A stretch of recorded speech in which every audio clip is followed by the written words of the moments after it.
Hey guys, this is Impact Hall of Famer Gail Kim, and you are watching the Countdown City WrestleCast.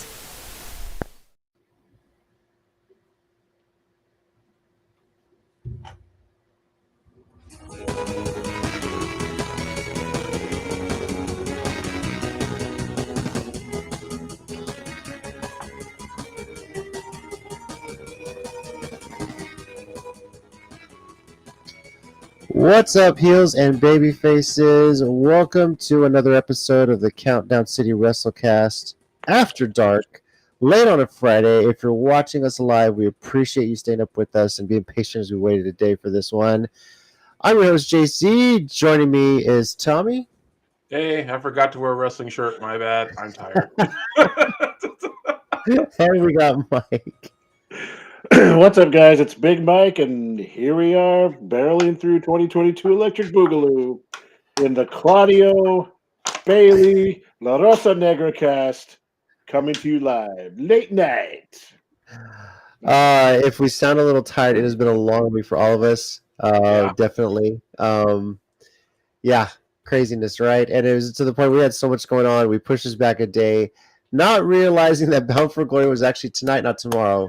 It kind of threw me off that Impact's biggest pay-per-view of the year is on a Friday night. That's why. So totally forgivable, because I was like, oh wow.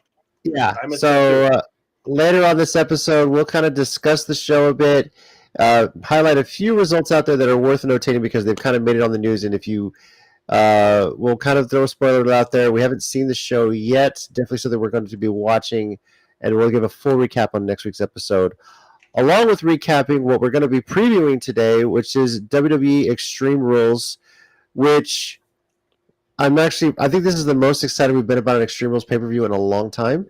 This is the most I've cared. This is the most I've cared about one since like the first There's 3 actually or 4. Extreme-like matches on the show. It actually has the reason for the moniker, which is like, I mean, wow. No. But quickly up and down, do you think this will be better or worse than Crown Jewel, which is next month? Better. Anytime they stay in the States. Can't believe that was the question you just asked us right now. Right. Yeah, even old Extreme Rules would have been better than Blood Money. They haven't been there in a while. Yeah, so we'll get into that, talk a bit of wrestling news. If you are joining us live, we do appreciate it. Feel free to live chat along with us. If you're catching us after the fact, all good. Feel free to comment and let us know your thoughts on Bound for Glory. What your predictions and or thoughts will be on Extreme Rules if you come back and watch this after the fact. So we're going to start off, though, getting into a little bit of wrestling news. And unfortunately, this is the wrestling news of the sad variety. We did have a couple of deaths in the wrestling world. The first one is the legendary Antonio Inoki, founder of New Japan Pro Wrestling. I hope he was the founder, right? Am I good on that? Yeah, you're right. Yeah. And most famous, I think, on our side of the Pacific for his match against Muhammad Ali. Yeah. So, Tommy, of course, I know he's legendary. We all know about him, but I think, Tommy, you have the most to say, I would say, about Inoki as the biggest follower of New Japan here on this show. So what is it you want to share about him? Oh, man. I feel like he has definitely earned his place as one of the pioneers of pro wrestling in more than one way. I mean, to be fully transparent, I'll mention some of the, some of the dangers of what was known as Inokiism at the time when he was trying to get a lot of MMA guys over in New Japan over the regular pure wrestlers. And for better or for worse, maybe it kind of gave us a lot of stuff that we have now. Maybe it wasn't the best idea of how he went about it in the beginning, but I think his heart was in the right place. And of course it did give us superheroes like Keiji Muto and Shinya Hashimoto, and guys like that. So to be fair, it's not like he hadn't already earned his place before then. He was a disciple of the legendary Ricky Dozan, who was one of the biggest in Japan Wrestling Alliance, where he originally started. And then when he broke off in '72 and formed New Japan, I think he broke off in '71 actually, and then formed New Japan in '72. And a lot of guys went with him. That's the funny part about a lot of these Japanese companies is when one of the guys leaves, they don't leave by themselves. People go with them. Like that happened with Pro Wrestling. It happened when Noah was founded. When Misawa started Noah, he's like, screw this, I'm leaving. And 18 people went with him. And that was their first show. But yeah, so Inoki, and of course the match with Muhammad Ali. It's and I think here's the funny part about that. I always laugh at. People always say, "Well, it wasn't that great." To me, it's like when in the movie Forbidden Kingdom, when Jackie Chan and Jet Li were in a movie together. I didn't give a damn about how it was Jackie Chan and Jet Li. That was all I needed. In those days, Inoki in Japan, Muhammad Ali in the West, that was all you needed to guarantee money. It didn't matter what happened next. They were in the same ring at the same time. They could have probably gotten the ring and left, and that would have been plenty for a lot of people. So, I mean, I could go on, but to sum it up, he's a legend. Godspeed to him, and to Inoki-sama, ganbai. Mike, any memories you might have of Inoki? I know the Muhammad Ali bout might have been before. I mean, I don't have the knowledge probably as much as Tommy do, but what I do remember is New Japan being very involved with WCW back in the early '90s, and so getting to see Muda and Chono, and then into the kind of NWO era when they had that relationship with them, and there was basically NWO Japan with Chono and all those guys, and fake Sting wound up going over there for a while because no one cared about him in America because it wasn't Sting. But I mean, look, I'm sorry, it was true.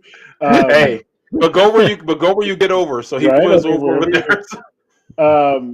And we don't obviously try to. Yeah, I was just gonna say, we don't try to gatekeep wrestling fandom here, but if you consider yourself a wrestling fan, you should at least understand, what a big deal he is, and kind of in a sense how historic his passing is. I mean, I think for American fans, whatever we feel about him, as much as we are kind of happy that he's not running stuff anymore, when Vince McMahon eventually passes away, I think it's going to be that same type of stuff.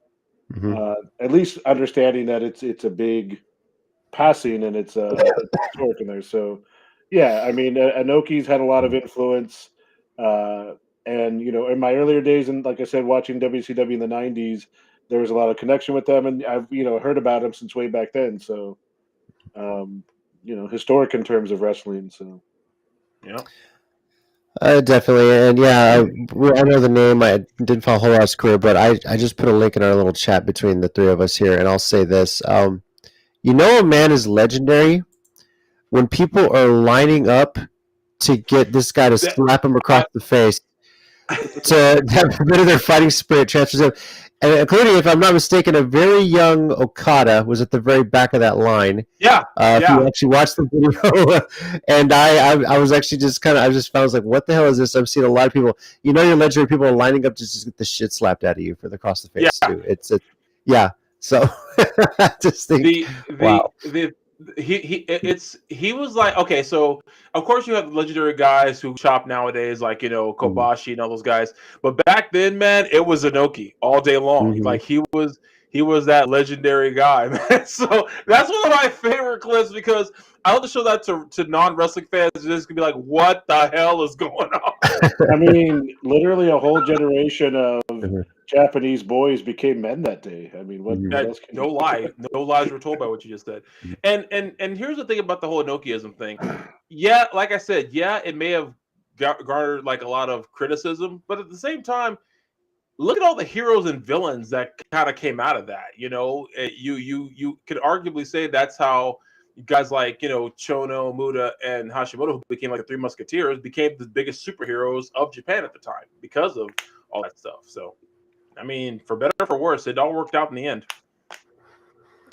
Yeah, I would just do a little search here. Thoughts from William Regal. Deeply saddened to hear the passing of Mr. Antonio Inoki, the legendary Japanese wrestler. Mr. Inoki chose to wrestle me in 1994, and then we became friends. Kept in touch and was always very kind to me. My deepest condolences, family's friends. Attached is a picture, Mike, you mentioned with the WCW work of him in the ring with Inoki in a WCW ring. So, pretty amazing stuff. And there's a clip of Inoki pinning Hulk Hogan in 1980. Before any of us were born, guys. So, Tommy, correct me if I'm wrong, because I heard this earlier on another thing I was listening to. Technically, he won the WWE title in like the 70s with Backlund, but WWE was like, no, that never happened, but like it technically did. Yes. I think it was Backlund. I can't remember who it was specifically, but I think you're right. I think it was Backlund. He won it, but they just like didn't recognize the title reign. Although some fans were like saying, no, he totally won that. So I'm sorry, go ahead. No, I was gonna say actually that happened a couple times, and I think NWA, WCW did it too. But I was thinking of Flair and Tatsumi the Dragon Fujinami, which I think was at the North Korea show, right?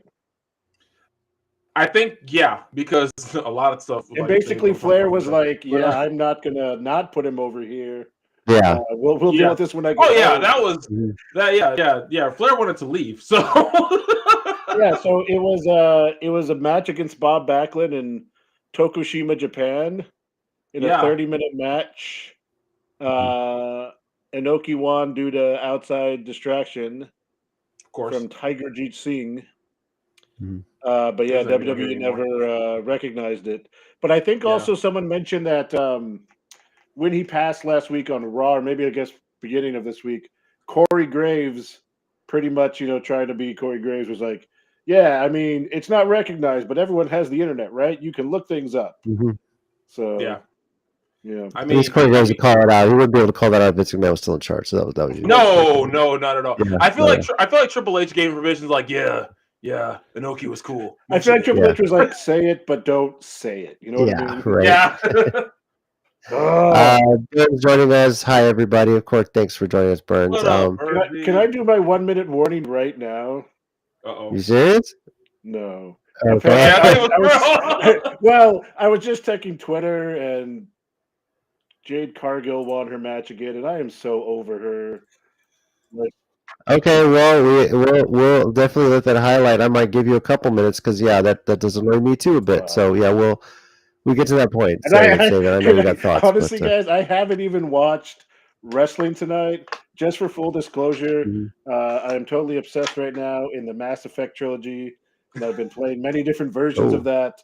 So I've been playing that most of the evening. But I was checking Twitter as we were talking here, and she won her match against Willow Nightingale, and I'm so overjoyed right now.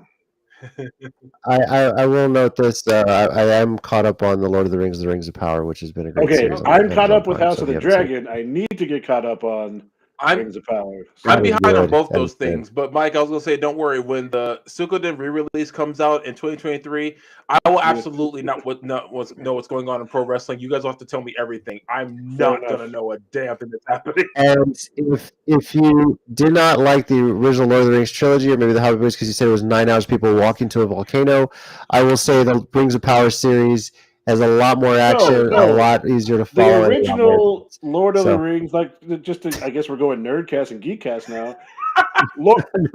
I was just trying to make a joke so we can move on, but fine, say it real quick. Of movies, great. The Hobbit, that wasn't a trilogy, that he turned into a trilogy, not so great. So it was okay. Yeah, I know. We need more money. Let's turn this little book into 3 movies. Should be 2 hours. How about 3 movies? Sure. I have a joke about that. I'll tell you after the show. Back into the wrestling newsstand of it. Unfortunately, we did also lose another wrestler, and this one came as a shock to so many. Sarah Lee, most famous on the WWE side for winning the most recent version of WWE Tough Enough, a class that involves, I think the biggest name to come out of that class, honestly, was Mandy Rose. But she won. There's a lot of fan voting with that. suddenly passed away at the very young age of 30 years old. No cause of death has been released. We know that she had been dealing with the sinus infection, had been recovered from that. Married to Wesley Blake, and they had 3 children, right? They 3? had, they, yeah, I I think it she was had 3. just had a third, like not too long ago. Yeah. So this just comes as a total shock. Like, honestly, when it flashed across my phone, I was like, "No way, this is real. This has to be some weird, That's crazy what I said. thing." I was like, Lo and when the behold, it news is. broke, I was like, that can't be real. There's no way. There's no way. And I had to wait till other news sources reported it to actually, believe it. So I was like, there's no way that's real. So yeah, good. No, I was just saying, and I don't mean this to sound bad, but I feel like we're still kind of in the age where like you'll hear a wrestler who's not super old, but some of those 80s and 90s guys that lived hard lives, and they tend to pass away sooner than they. But this was just out of the blue. Obviously we don't want to speculate much because, like you said, all there was that apparently that tweet the day before that she was getting over sinus infection, getting back to the gym. We don't know if that's connected at all. It could not be. So just very sad, very out of nowhere. But yeah, just the outpouring of support has been unbelievable. I think someone screenshot some of the donations for Sarah Lee and her family. Tony Khan, $10,000. Jericho and Kevin and Kevin and his wife, Korea Steen, $5,000. Jericho, $2,500. Nothing imagine. There's a GoFundMe out there. I'm pretty sure if you just search Sarah Lee on Twitter, you can see many links to it because this was I think they exceeded their goal by well, I think they did within like an hour or so, and look, because he's been more local since being released, Weston Blake. I've gotten to I haven't gotten a picture of him, but I've gotten to talk to him a couple of times. Nicest guy, nicest dude, like and I can't even begin to fathom what he's going through, and it breaks my heart for this boy because he's such a nice guy, right? Such a cool guy. He's a hard worker. He's one of those guys like when you see him in the ring, he's like, what the hell did they release him for? He's so good. And then to find out he's a nice guy, and to have the rug just pulled out from under his entire world in one go. Like I said, I can't even fathom what this poor guy's going through right now because I think part of me doesn't even want to, but it's like this poor man. It's just man, that's rough. To say the least. Jeez. Yeah, I was trying to see if there was any sort of news on any cause of death. It's nothing. So it's who knows. It's it's for us. It harkens memories of when we lost Tez. We were on the show, and it's just that ended up being something just all of a sudden. It wasn't even COVID related, and I'm reminded of that because we were just setting up our friend in the house to get ready for Dia de los Muertos, and got Tez's picture on there too. So among others, what's funny is when not funny, but like what things like going back to when Inoki passed. I found out when I went to the VIP show last Friday because I was on the road the whole day, so I didn't even hear about it until right before the show. They said let's have a moment of silence because the news broke an hour ago. Antonio Inoki passed away. So, and this was the same, and the Sarah Lee news was kind of the same. I was at work, and I don't know who sent it to me first. I don't know if I saw it from Tina in our group chat. I don't know if you got it from someone that else. might have been Roy, but I think someone else sent it to me. Unless it was Tina, I think someone else might have sent it to me right before she did. Yeah, and I was just reading I was like, what the hell? It's just one of those things where it's like you don't. It's a combination of you can't believe it, and part of you doesn't want it to be true, so you don't believe it. It's like I gotta hear from other sources. I gotta hear from other people. So it sucked. It absolutely sucked. Thoughts, prayers, anything. I mean, if you can, go donate to GoFundMe. But this one was it's a shock. I can't imagine how her husband and 3 kids and all their family and friends are dealing with this. So I mean, just to kind of tie it to local people we know, but Brandon Oliver was retweeting and sending it out, and then apparently Athena and them were like good friends and stuff because there were pictures of her at their wedding. Oh wow. Yeah, and stuff like that. So just I mean, if you take any silver lining out of it, like you said, the outpouring of love and affection from so many people. Again, seems like someone that, like, kind of like Tommy was saying with Blake, but her too. Just no one had a bad thing to say about them. Yeah. Everyone just Never. loved their time with them. So I don't know, just crazy stuff. Yeah. Yeah. You mentioned Ben Oliver, so the final piece on the wrestling news I will note is that RCW announced they are returning to Good Shepherd Lutheran Church November 19th. It's been, I can't believe it's been about a decade, he said, since they've been there. Has it really been that long? I thought it had to have been at least 2012, 2011 when we were when RCW was last there. Now, I think BOW had been there a few times since then, but the last time had to be 2011, maybe 2010.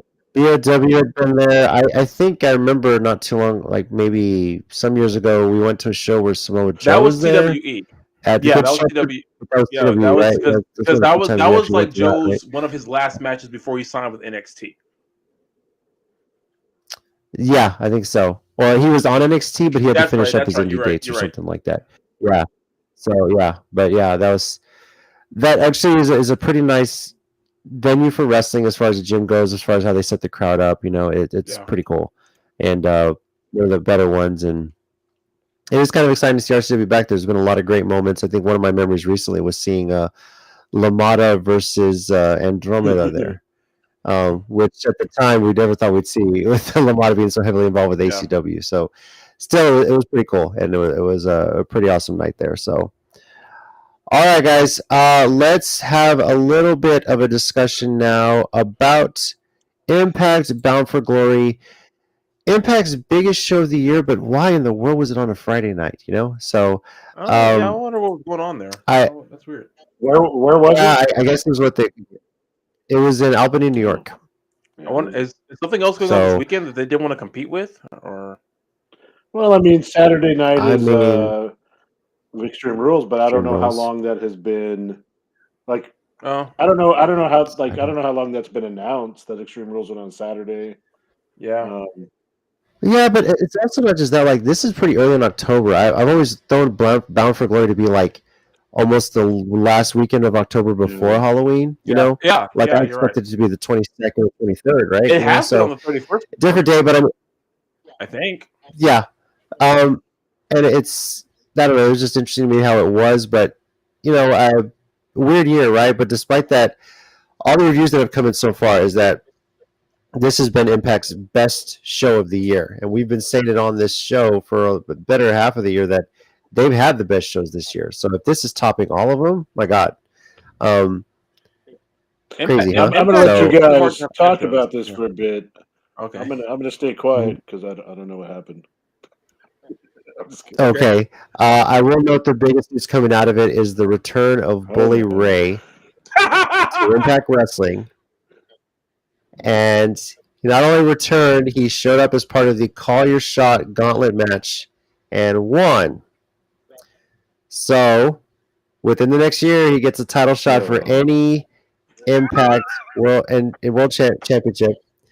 And at the way the show ended, it looks like he's going to be going after the World Championship, because what else would Bully Ray do, right? So, I will note that the challenger for Brian Myers' Impact Digital Media Championship was Dirty Dango, formerly known as Fandango in WWE. And to be fair, when I saw that, I was like, who the hell is that? And I looked at it, oh, Fandango. Okay, that makes sense. Yeah. I will say that a couple titles did change hands tonight. So, yeah. One that Tommy's pretty happy about, having seen it. So, yes.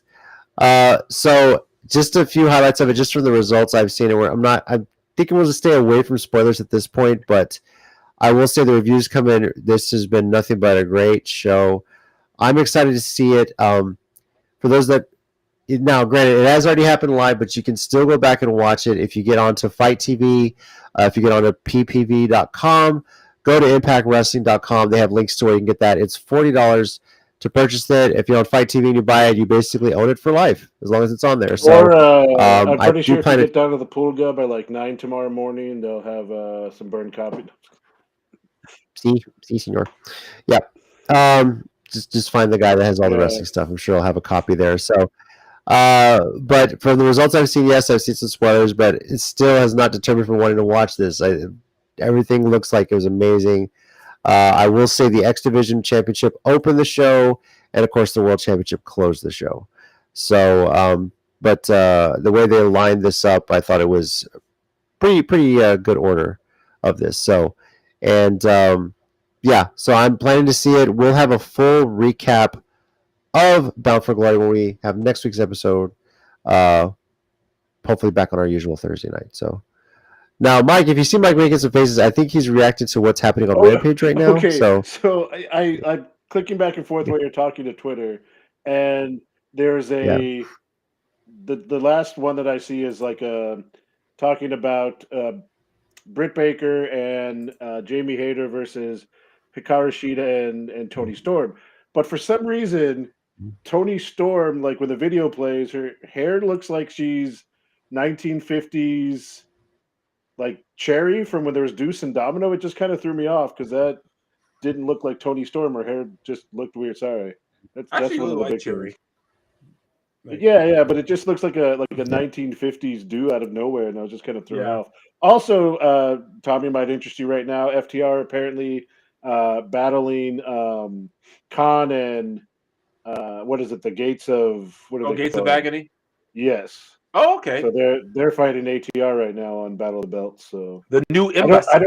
I don't know if it's for their ROH or a AAA or all the other belts they have, because funnily enough, FTR has apparently been complaining out loud about not getting time on AEW as much, and they've been like the number one tag team contenders for like 6 months and have not gotten an actual AEW tag team title match, oddly enough. Yeah. Despite them holding the IWGP, and don't they also have the ROH title? IWGP, AAA, ROH, and AAA. Yeah. Right.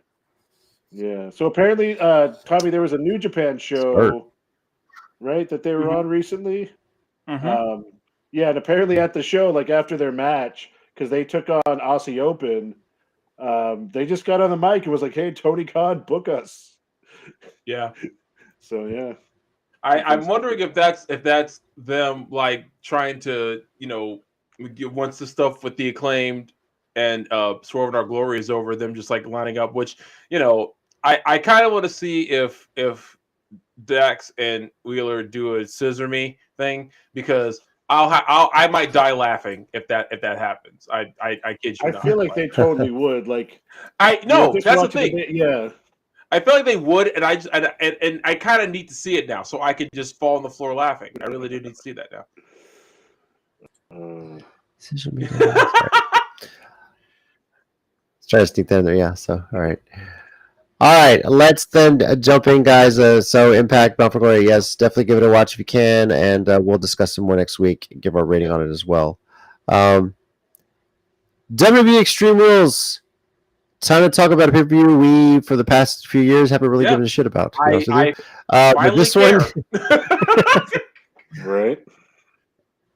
Is it weird to say this? That honestly, because Roman Reigns is not on the show, I'm very interested in this. I would be interested even if he was on the show. Tell you the truth, WWE actually has made me care again, as this is the first time in years. So no. They have, but at least I'm interested to see what they're going to put them in the main event. Right? And it leaves the door open for someone else to kind of steal the show, or some other people to kind of have that match of the night. No, I get what you're saying. It's intriguing not having Bloodline on there. 6 matches. What's up, Tommy? Bloodline.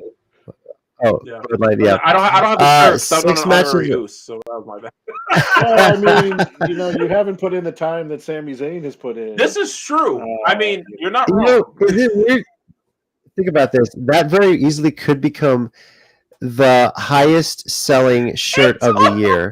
Because think about it. Anyone who's not of Samoan descent or somehow related to Roman Reigns, which is a lot of fans out there, will get the shirt to be an honorary Uso, and you're going to see that in the crowd. And I know both of you will appreciate this. Every time, because first of all, this could have all fallen apart for Sami if he can't hit that. If he can't hit that dap high five thing he does with Jimmy.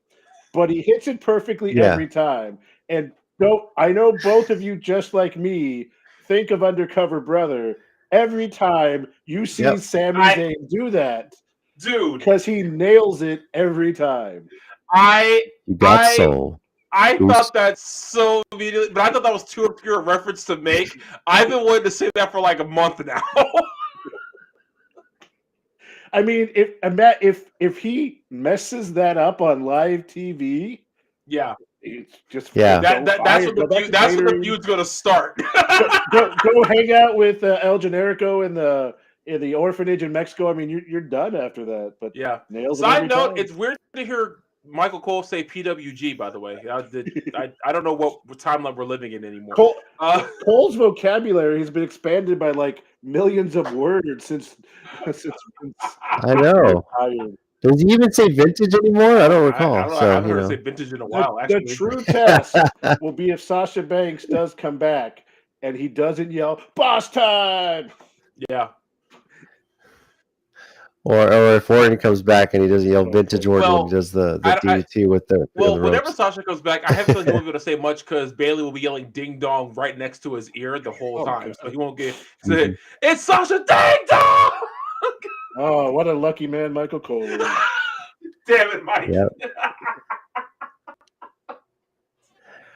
All right, well, let's get into our predictions for Extreme Rules. First one is a 6-man tag, but it's being promoted as a good old-fashioned Donnybrook match. I have absolutely no idea what that means, guys. Did they ever explain this? Because I'm sure it's like when they go to a city and it's like a Chicago street fight or it's a San Francisco street fight, or they're just going to have no rules, basically, I assume. They're just going to let them go wherever they want, fight whatever they want, use whatever they want.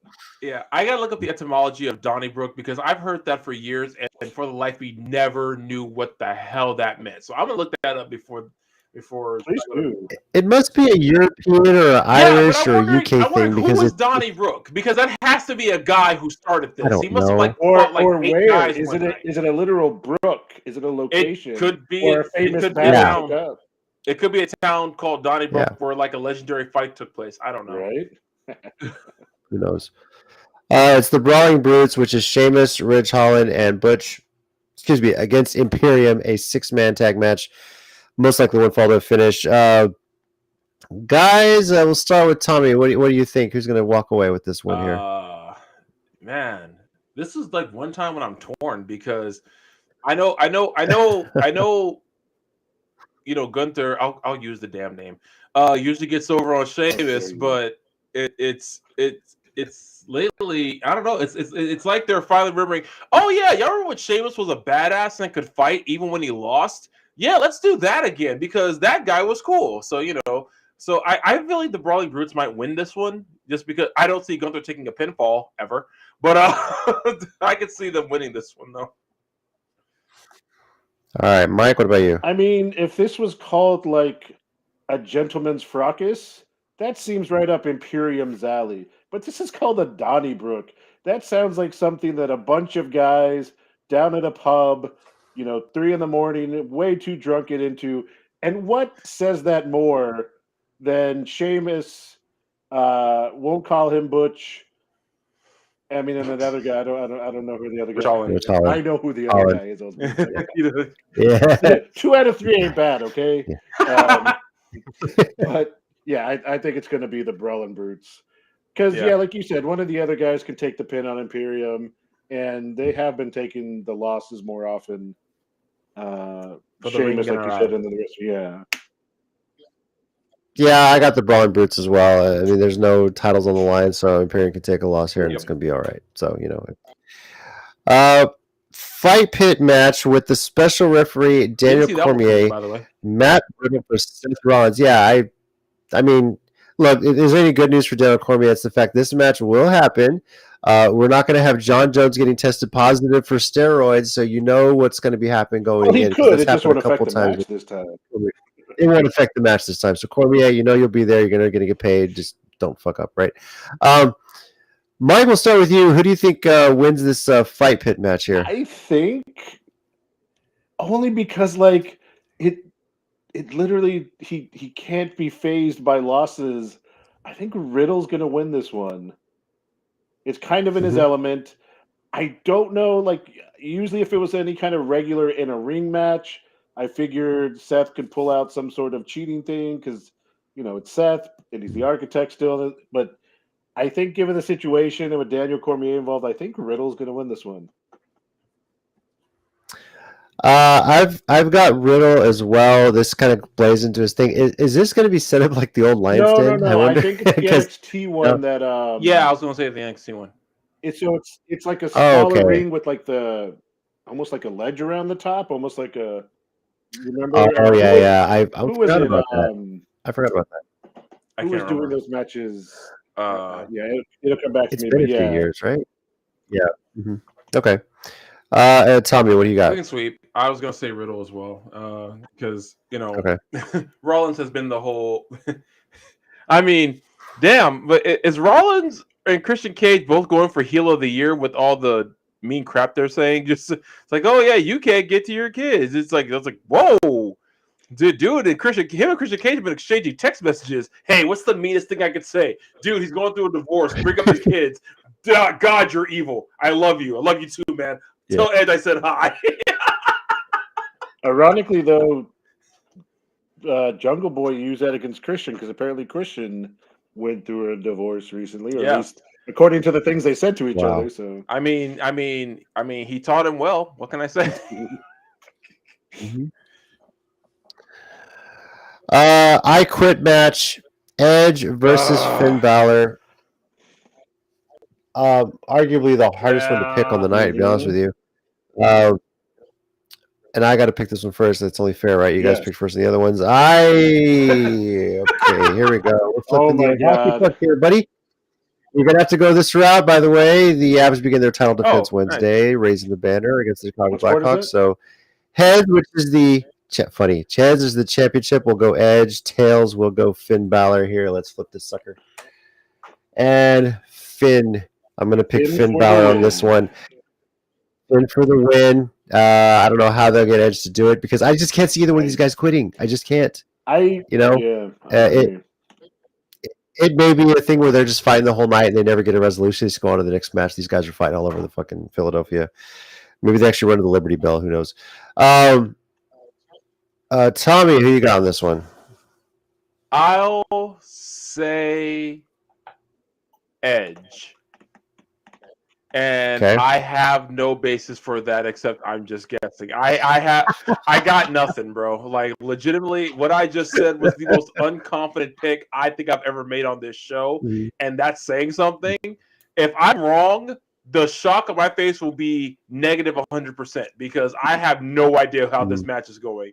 I just feel like this is legitimately my thought. Ed said this is probably his last year. Triple H is back in charge. So Edge with Triple H. Hey, so could I just be crazy for like my last few months? He's like, dude, that's why I took this job, for you to do that. He's like, I've always loved you, man. I love you right back, brother. And he walked out of the office, and that was the end of that. And he grabbed Finn. Hey, we're doing an I Quit match at Extreme Rules. Finn was like, cool, sounds great. Let's do it. Mike, who you got on this one? I wish I was into D&D more because I would take a 20-sided die, and I would say odds, Finn, evens, Edge. Just do roulette. I wish I had one here so I could throw it for you, and that way you could just guess. I'm gonna go with Edge. Yeah, I don't have a lot of good reasons either. Yeah, see? I don't know.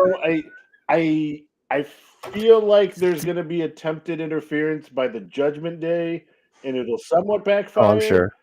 But also, I'm not going to be surprised if they do some sort of like pass out or somehow the match gets. Well, hopefully not in an I Quit match. But, yeah. Sorry, no, I meant double KO. Did I say count out? I meant KO. Said, but I was going to say then again they did referee stop a or disqualification for a Hell in a Cell match, so a referee stoppage on the Hell in a Cell. Who could forget? I would like to. I feel like there'll be some shenanigans involved, but I think Edge will be declared the winner. Yeah. Okay. Yeah. I know you guys don't follow Stardom, Yeah. but someone called Judgment Day WWE's Oedo Tai, and now I can't unsee it. Their Oedo Tai is like the heel faction Hold in on. Stardom. So Do they have emo type people in this faction? Or...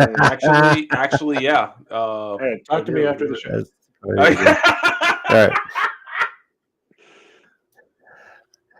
Mike will be a new subscriber to Stardom about an hour from now. All right. That would be awesome. Strap match: Drew McIntyre versus Karrion Kross. And for those that may not have missed it last time, if you check out the Billy Madison Show podcast, go to the September 29th episode, about an hour or so in. Drew McIntyre is live in studio. He was here locally when he was promoting the Royal Rumble tickets going on sale. But it talks a bit about his career, and Billy actually asked him for marriage advice because Billy is a newlywed himself. Oh, I didn't know that. Hilarious.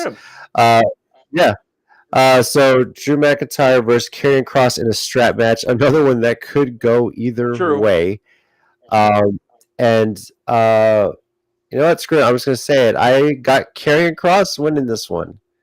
And I just think it's, the way they promoted him, for the way he's kind of been involved with the getting in Roman Reigns' face, Drew's face, it would suck for him to lose his first big match of this whole thing. So I'm going to go with Karrion Kross here getting a win.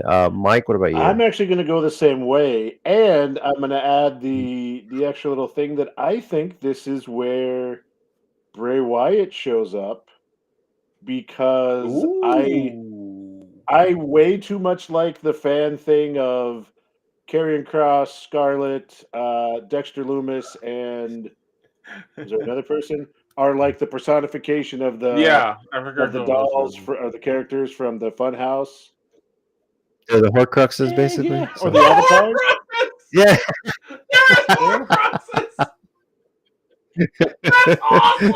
Okay, Tommy, we need to write a wrestling storyline that is basically book 7 of Harry Potter, but you have to, and I guess it's kind of similar to JC's favorite movie, Scott Pilgrim. You have to defeat the 7. Yes. Right. Deadly X's, Horcrux. It's all the same things, right? Bro, I am all over that. Let's do it, dude. I will absolutely write that. I don't give a. That sounds awesome to me. I'm so in. But what trips up our protagonist? Oh my gosh. One of the Horcruxes is Rhea Ripley, and then he just falls under her spell like Dom. And you're writing a biography about Dominic Mysterio. I was gonna say. So the story is Dominic Mysterio and the Lucky Bastard, is what you're saying. Mm-hmm. All right. WrestleCast. Well, yes, Tommy. Who do you got winning this? And is this going to be a quest for the Horcruxes again? Like you think I think so. I actually am picking Drew McIntyre only because ever since we're wrestlers in a wrestling ring, let's just freaking wrestle. He's just still my top 5 wrestlers going right now. I'm sorry. After he got to say that, I was like, oh, we are in brand new territory. I like it. Let's keep this going. So no, Karrion will probably win, and I know I'm probably wrong, but I don't care. I'm picking Drew this time. All right. Now let's get into the only matches where a championship is on the line. There's 2 of them, and they're both the women's championship matches. SmackDown Women's Championship is an Extreme Rules match. Liv Morgan defending against Ronda Rousey.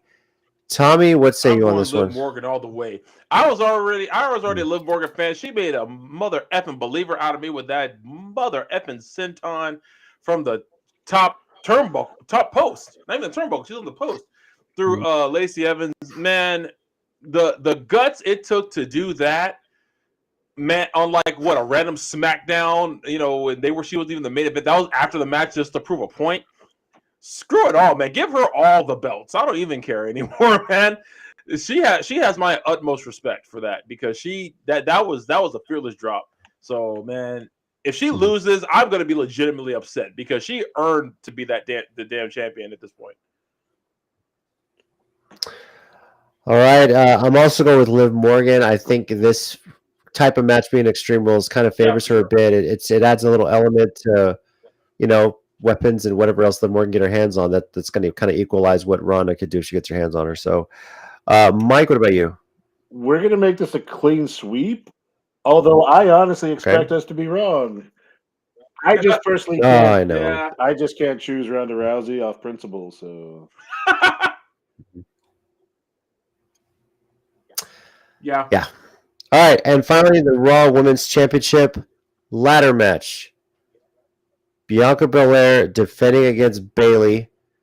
Mike, I'll give you the choice. You want to go first or last here? Okay, Tommy, go for it, bro. What you got? Damn it. I'm legit. This is probably the one I'm more 50-50 on than even the Edge Finn Balor match.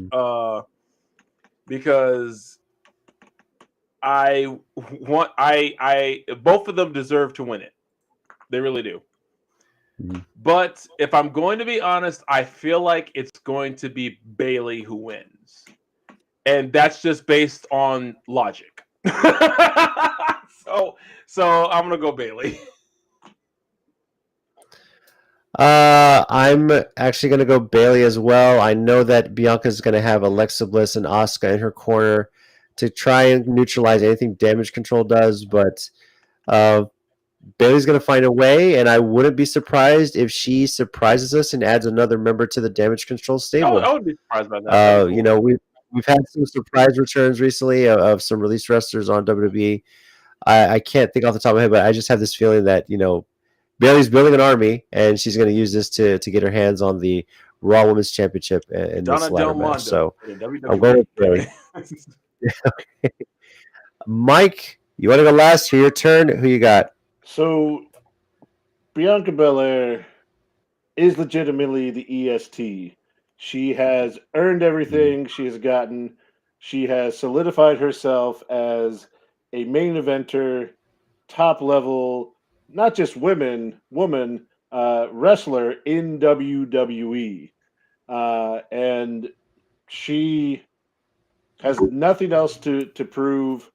And I'll even go out on a limb, or not a limb, but I'll use the adjective top tier. Like she is legit. Wow. That being said, if you ever thought I was gonna not pick Bayley, Did you not. have not been watching the show. So I don't care if it was Bayley versus the entire women's roster at once. I'm gonna pick Bayley because it's Bayley. When you started, I was just thinking, oh, he's just talking up Bianca Belair for her awesomeness because he's picking Bayley. It's true though. It's not Nailed lip it. service. She's been amazing. Yeah. But no, I agree. But yeah, you're right. No, but hey, I'm calling it. This is where Bianca Belair is going to lose this because she's going to go on to defeat Roman Reigns for the Universal title. Hey, I'm down with that. I could see You it. know what's funny? It's like I could. Roman has never faced that hair, dude. If he gets one shot of that hair to the face, the chest, I mean, that's gonna hurt. So, and she'd stand over him and say, "Acknowledge me." Yeah. Wow. Well, that is our thoughts on Extreme Rules. My gosh, some of them a little wild, but some extreme, right? The Extreme Rules itself takes place. Hang on, let me get rid of this thing here. This Saturday, tomorrow, October 8th at 7 p.m. Central Time on Peacock. It will be the kickoff show is at 6 o'clock, and it will be taking place at the Wells Fargo Center in Philadelphia, Pennsylvania. Check it out. Philly show. People have been saying that Philly's not a wrestling crowd anymore. I've heard a few news reports like that. Yeah, some people have said it's not as good as it used to be. So I really expect this crowd to be nuts. Philly, but an Extreme Rules. Ronda Rousey and prove them wrong. Mm-hmm. I feel right. I feel like it depends on the show they're watching. Like if the show sucks, the Philly crowd won't react. So yeah, we'll see. Expect them to get nuts too if the Phillies end up winning and sweeping their playoff series tomorrow, because they came back on the cards, and Philly fans are going to be drunk and crazy. On number of ECW chants during the night, especially at an Extreme Rules pay-per-view. Let's say 150.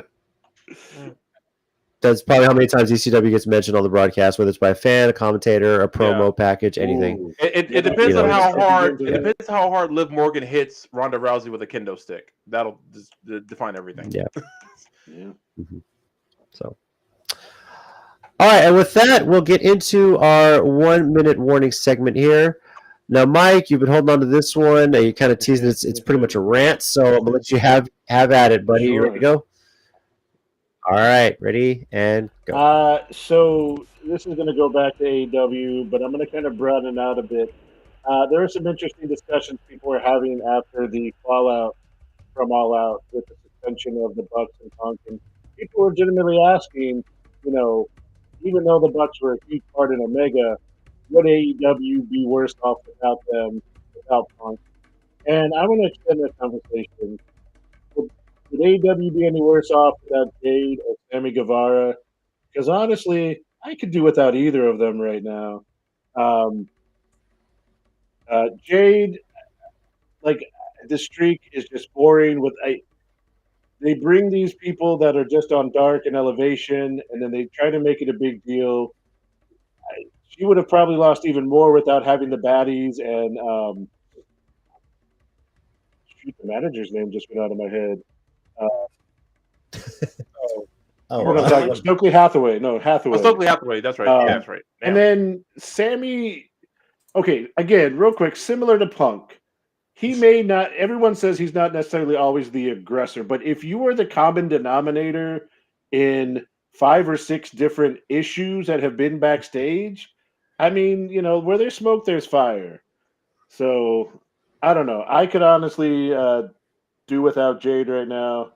And Sammy Guevara too. It just seems like controversy follows him wherever he goes, and he doesn't really do much to prevent it. Yep. Also, side note, someone's asking if it's time for a Funko Pop giveaway, Mike.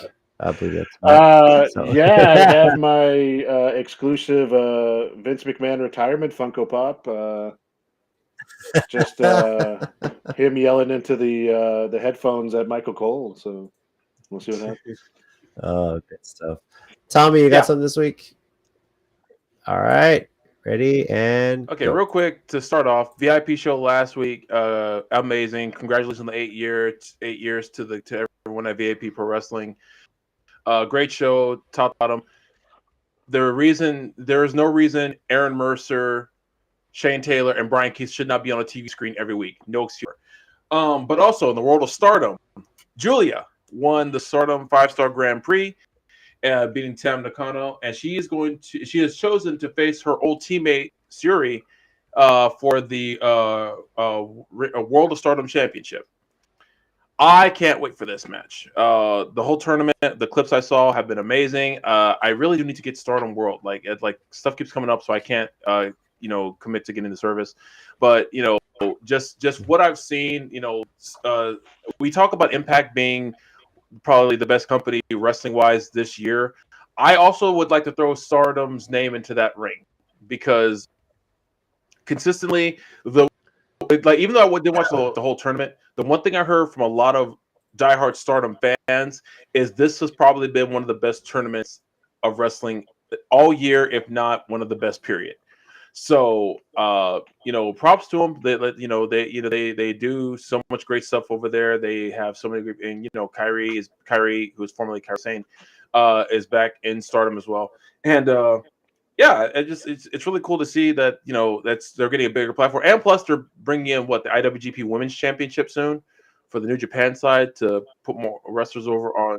November 30th is when they crown the first one. November I think 30th, so, right? yeah. So. But I don't know if you guys saw this. I might have shared it with you. There's someone did a cartoon drawing of Kyrie looking at an iPad, but Asuka has Io Shirai in a headlock and says, "Hey sister, come help us beat up Io's new friends." And then there's cartoon chibis of Dakota Kai and Bailey in the background screaming at Asuka. So it's hilarious. I don't know who did it, but Kyrie Sane, Kyrie Sane loved it because she shared it on Twitter, and it's just a hilarious drawing. So, big up to Stardom, big up to VIP, and yeah. So if you don't like, something on TV, go watch something else.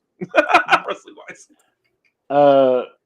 Real quick, JC, before you get to your 1-minute warning, if we have new viewers today or watching this later, and you're going, "Hey, both those guys went well over a minute on their 1-minute warning."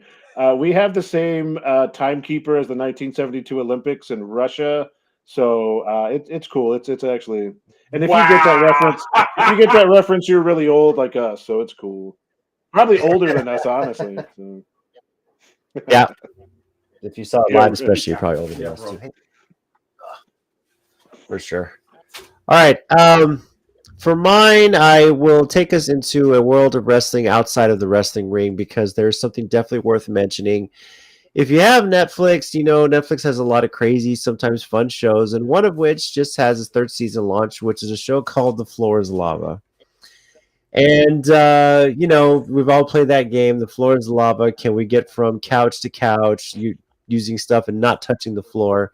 Well, they made it into a Netflix series, made it into a competition show.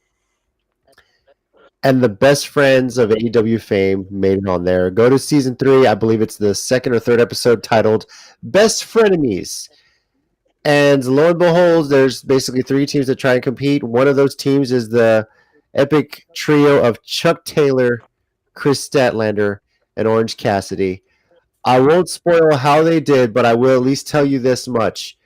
Orange Cassidy in character the whole time in the same garb you see him on AEW TV every week, trying to navigate the obstacles and avoid the lava is pure fucking gold. And he was freaking out his opponents at how cool, calm, and collected he was going through all those damn obstacles. Pretty awesome. The kids loved it, by the way.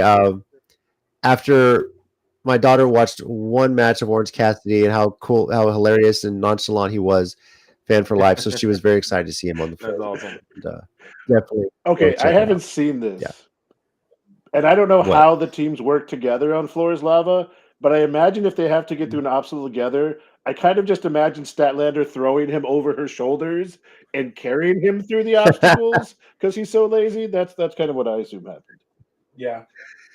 Another like that. Basically, the course changes Yeah. every episode. They have like different setups. Sometimes you have to work together. Sometimes you're Okay. each doing your own thing. So, but there's it just depends what they have set up. But this was It it's sounds pretty funny. amazing, one way or the other. Yeah, I can't wait to watch Yeah.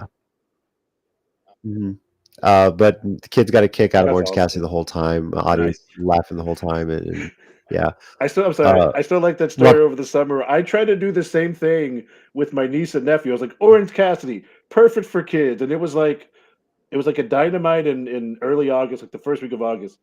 It's the one match where he was mad about something. Yeah. And I came storming out. I was like,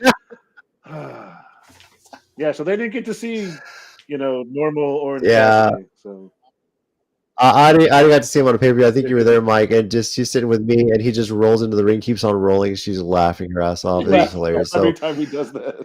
yeah, yes, yeah. So it's aside awesome. from the unofficial first time I saw him when he was Fire Ant and when he was still in Chikara, the second time I saw him, the first time was Orange Cassidy. It was in Inspire Pro. I think it was a triple threat match. I think because Keith Lee was in it, and he had us rolling the whole time because we chanted take a nap. He smiled, gave us a thumbs up, and laid down in the corner. It was the funniest thing I'd ever seen because he's like, he's good. He just and like they like tapped him and was like just trying to wake him up. He laid there a good while to the point where I was convinced, okay, he's actually asleep. This isn't a joke anymore. Did he ever make it to Wrestle Circus? I don't believe he did. I know he was. I think. I know MJF did both Inspire and Wrestle Circus, but I think Orange Cassidy only did Inspire. Okay. Yeah, if I'm not mistaken. Some quick late breaking news before we get out of this. Bleacher Reports confirmed AEW has announced that Jon Moxley has agreed to a 5-year extension with All Elite Wrestling and will be expanding his role into mentorship and coaching. Well, given the speech he gave after the mess that went down at All Out, that sounds accurate. And I mean, honestly, and I'm bringing this up. I just thought about this. I meant to mention it earlier. There was a clip I read about a Seth Rollins interview of him praising Jon Moxley and all he's doing in AEW.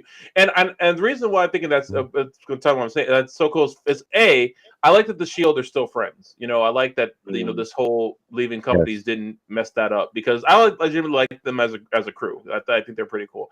But B, Moxley, ever since even beforehand, but ever since he came back from the rehab stuff, it really does feel like he's like a different guy, and I mean that in the best way possible. Yeah.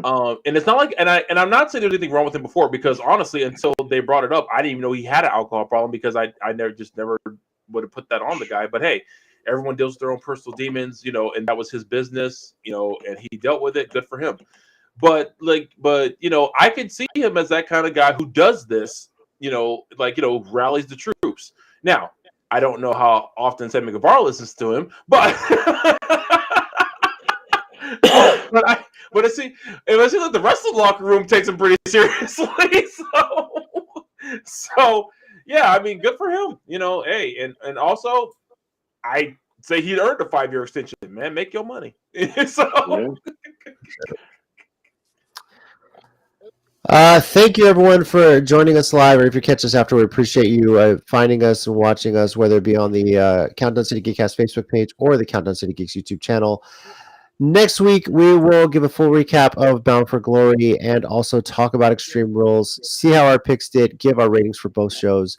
Pretty fun for the rest of the weekend, and it's just crazy, the Friday and Saturday thing. I know we have some more pay-per-views on Saturday, but Bound for Glory deserves at least a Saturday date. Those in San Antonio area, Jake the Snake Roberts and Shane Taylor will be at a little mini convention tomorrow and Sunday.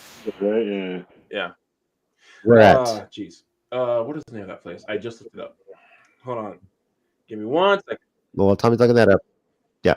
Tommy's looking that up. So, yeah, next week, be sure to join us.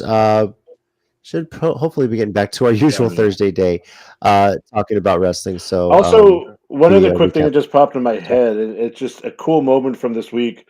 On Dynamite, the opening match was MJF versus Wheeler Yuta. And, of course, Wheeler being in Blackpool Combat Club, Regal was out in commentary. And MJF gets the win. And it's kind of weird because he got the win, and then Yuta was like, shake my hand. And MJF actually seemed like he was considering it. But then some guys, I forget who it was from the firm. I think it was Lee Moriarty and W. Morrissey, I think. Well, no, I don't think Morrissey was down there. No, I think you're right. Moriarty came down, started being, and MJF was actually a little unsure about it. So they give MJF the Dynamite Diamond ring he's won since it's been a thing in AEW to punch him in the face with it. So William Regal comes down from commentary, pulls his usual brass knuckles out of his jacket, gets into the ring with MJF, talking about, like, let me show you how to be a real villain. And MJF, of course, scooted, but I just thought that was a cool little moment to play off of, because I know he retired like years ago and he probably won't wrestle again, but given all the last matches, I'm pretty sure Regal could go right now in a decent match with any of those guys. So. Oh, for sure. So the place is it's called Andy's Treasure Chest. It's off Southwest Loop 410, 9333 Southwest Loop 410 to be exact. And also, I forgot about this. There's a show, Pro Wrestling Element, which is Sunday. I probably won't make that one, but it's got Davey Richards and I think Tessa Blanchard's on that show. It's at Shrine Auditorium where Ring of Honor usually runs when they're in town. Oh. 9333 Southwest Loop 410 is the location of Traders Village. Well, no wonder. That makes more sense. Yeah. I was gonna say, I was like Southwest Loop 410. I was trying to figure that out. Cool. I kept forgetting Trader Village. That's where Traders Village is. Because I don't go there nowhere near as much. So. Yeah, there's a few stores that are wrestling, some legit, some not. So check it out. Traders Village, yeah, for sure. Have some fun there. Thank you, everyone, for joining us. We do appreciate it, as always, for this late night Friday night show. So enjoy Bound for Glory. Enjoy Extreme Rules. Over here, we got Tommy. Thanks, guys. Be good to each other. And I'm JC. And as always, heels and baby faces, remember, pro wrestling is real. People are fake. Fake. Ooh. Next week. Adios, Gunther.